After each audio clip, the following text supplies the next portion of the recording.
Corinthians já fechou, está garantido. O que me dizem do lado do Vasco é que o Vasco continua em busca de um volante para fechar os reforços agora por começo da temporada, janeiro, fevereiro, que a ideia agora passa por contratar alguém experiente, assim como o Alan, possivelmente um estrangeiro, mas com uma condição importante. O Vasco, todo o orçamento para reforços já foi usado com outros jogadores, o Brenner, enfim, o Hinestrosa, entre outros jogadores, e que no caso de volante, que é para fechar a lista pedida pelo Fernando Diniz, esse jogador muito provavelmente, se vier, vem por empréstimo.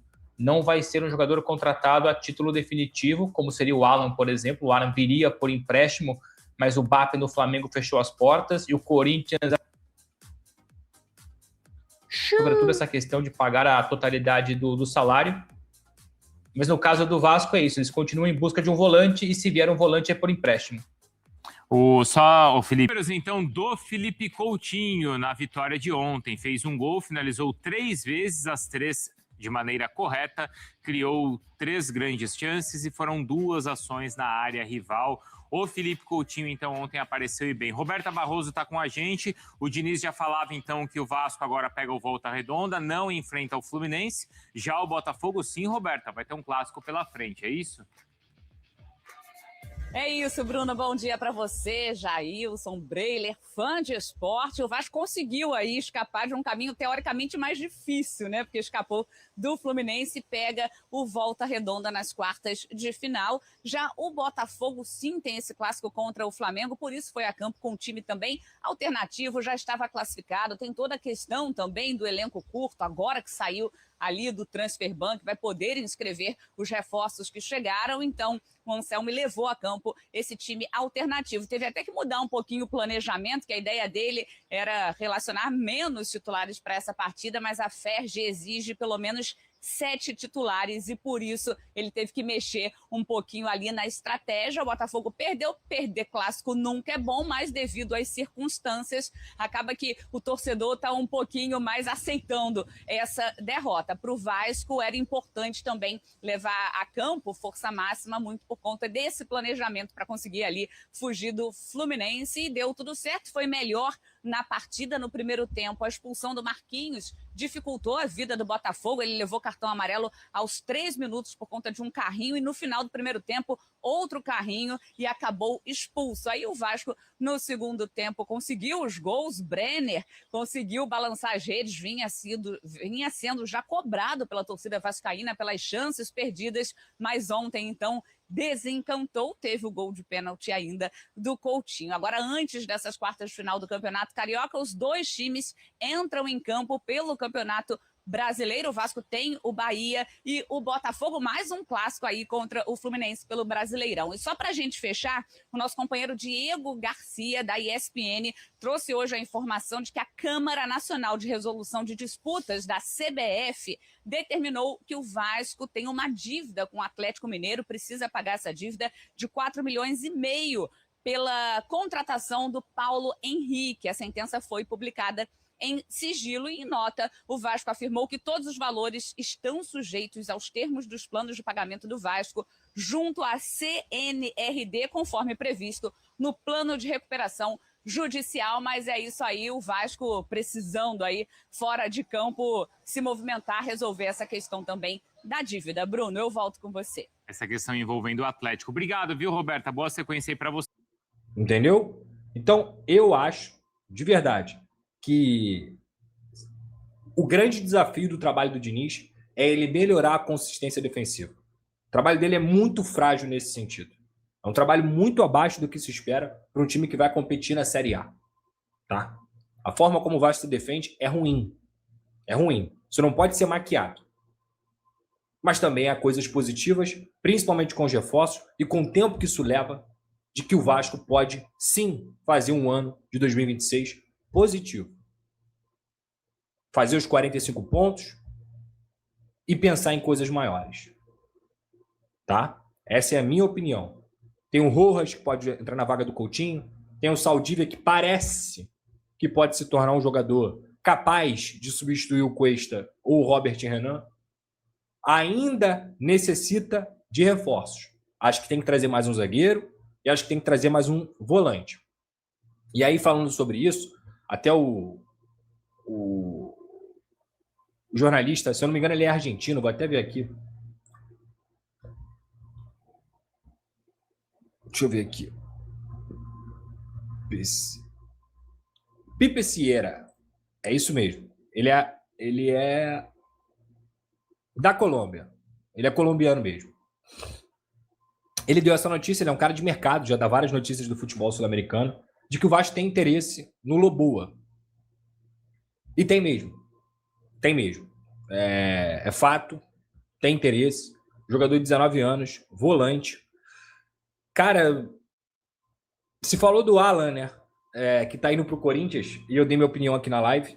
Se falou de outros nomes. Eu acho que a maior dificuldade que o Vasco vai enfrentar é porque esse jogador agora vai ser cada vez mais valorizado. Ele é um volante que já frequentou a seleção de base da seleção colombiana. Ele tá no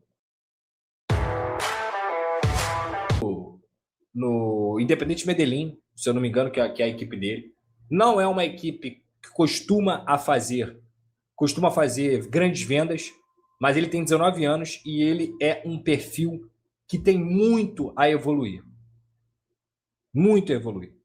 Acho que ele é um atleta capaz de pegar um futebol brasileiro, de pegar um Vasco da Gama, de pegar um técnico que acredite nele e fazer ele subir de nível. Porque ele preenche espaço, ele é muito veloz, ele é muito intenso, é alto, tem passada larga, precisa melhorar um pouco nesse conforto de sair com a bola no pé, mas é um atleta que eu acho que o Vasco tem que olhar com muito carinho e tentar a contratação dele, sim. Esse interesse é real. Hoje, a informação que eu apurei é que eles pedem algo em torno de 3 milhões de dólares, tá? Para poder negociar o Loboa. E aí o Vasco, se for fazer esse movimento, deve tentar um empréstimo com obrigação de compra. Sei que o Vasco já mostrou o interesse e já demonstrou isso para o atleta e para o clube, mas ainda não fez a proposta oficial. Acho que é um atleta que pode chegar muito, tá? Para poder ajudar o Vasco nesse sentido e para crescer aqui. Não é um atleta pronto para chegar e jogar. Só que o Vasco não precisa desse atleta pronto para chegar e jogar. Porque hoje a dupla de volantes do Vasco está formada, na minha opinião. É o Barros e o Thiago Mendes. O Loboa pode jogar de primeiro ou pode jogar de segundo. Mais até de primeiro do que de segundo. Mas ele é capaz, ele é técnico, ele tem habilidade. Então, para mim é um movimento muito interessante do Vasco, totalmente diferente da minha visão sobre o Alan, tá? Sobre os outros nomes, nada, tá? Eu não tenho informação. O Loboa, eu confirmo, o Vasco realmente tem interesse nesse atleta, tá bom? E tá aí, você viu nesse momento as palavras do Lucas Pedrosa, da galera da ESPN também, analisando um pouquinho sobre o Vasco da Gama, que volta a campo contra a equipe do Bahia. Vasco e Bahia pelo Campeonato Brasileiro em São Januário. Sobre reforços, né? Tem uma atualização aqui do Atenção Vascaínos sobre Cláudio Spinelli.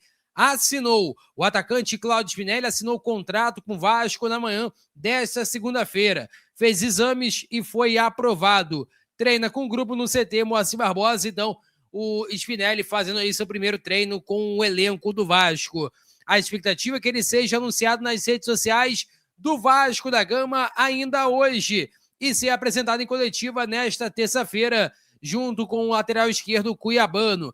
A diretoria corre, inclusive, para que ele possa estar no BID e consiga ser regularizado na CBF, para que fique à disposição do técnico Fernando Diniz para o confronto do brasileiro, né? Em relação a Loboa, jogador de muita qualidade e que está sendo especulado no Vasco, o Vasco tem interesse, o jogador também estaria inclinado a jogar no futebol brasileiro, porém, né, tem que fazer a proposta ali, tem que botar dinheiro na mesa, senão o Independente Medellín, que inclusive o Vasco tem boas lembranças, né? A gente não pode esquecer que o Germancano, jogador que deu muito certo na equipe do Vasco, foi do Independente Medellín, então a parada lá é muito legal, né, cara? Porque os jogadores que vêm pro Vasco sempre dá certo, né? Teve ali o Germancano ali, que é o principal nome e de êxito demais no Vasco, foi artilheiro, vinha de temporadas muito boas no Independente Medellín, e agora o Loboa também, jogador de muita qualidade, e que, como disse o Lucas Pedrosa, a tendência é que ele seja uma joia a ser lapidada na equipe do Vasco, e o Diniz tem experiência nisso, seria mais um Colômbia, os colombianos aí dominando a equipe do Vasco da Gama, já tem ali Andrés Gomes, Inestrosa, Johan Rojas, o Carlos Cuesta, né, o quarto jogador, e quem sabe o Loboa para ser o quinto na mira do Vasco, quem sabe feche essa negociação. Peço a você que deixe o like, é muito importante para o nosso canal. Acione a notificação para não perder nenhum conteúdo. Nossa meta é alcançar o mais rápido possível 70 mil, conto muito com a sua ajuda e também com a sua moral. Vou ficando por aqui, valeu, tamo junto e é nóis!